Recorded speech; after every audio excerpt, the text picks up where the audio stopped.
Ce qu'on peut retenir généralement sur la contribution des OSC par rapport aux politiques publiques, déjà le côté financement, très important dans les services sociaux de base.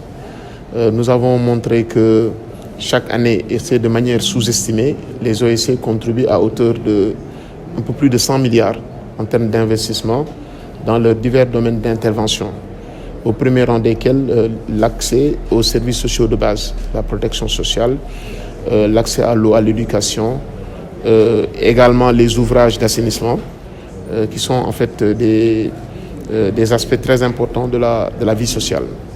Également, le rapport a montré que le financement des ONG était beaucoup plus orienté vers l'extérieur en termes de mobilisation des ressources.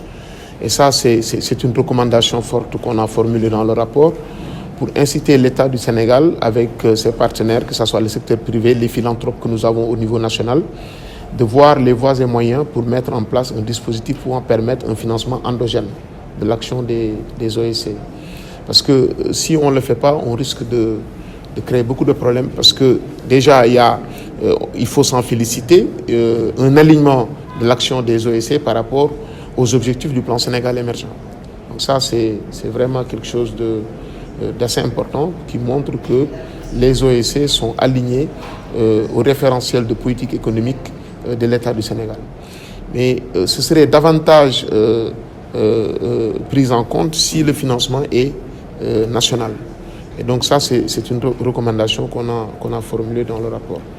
Également, il faut mettre en place également un cadre de concertation entre État, les partenaires et les OSC, concertation permanente qui permet de mieux échanger sur les préoccupations et permettre également d'aligner toutes les problématiques des OSC par rapport aux objectifs de l'État. Ça également, on l'a souligné dans le rapport. Également, de montrer qu'également les OSC créent des emplois, ça aussi c'est un résultat important du rapport. Près de 6 000 emplois créés sur un échantillon de 132 OSC.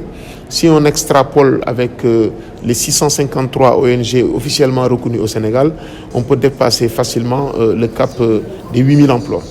Alors, pour dire que les OSC ont une action qui est extrêmement significative et importante pour la vie économique et sociale de notre pays. Le domaine d'intervention ciblé vers la gouvernance. Alors, le domaine d'intervention le plus important, c'est la gouvernance, protection des droits de l'homme et également l'accès aux services sociaux de base. C'est dans notre échantillon quasiment la moitié des OSC qui interviennent dans ce domaine. Après suivi de la santé, de l'éducation et également de l'agriculture, sécurité alimentaire.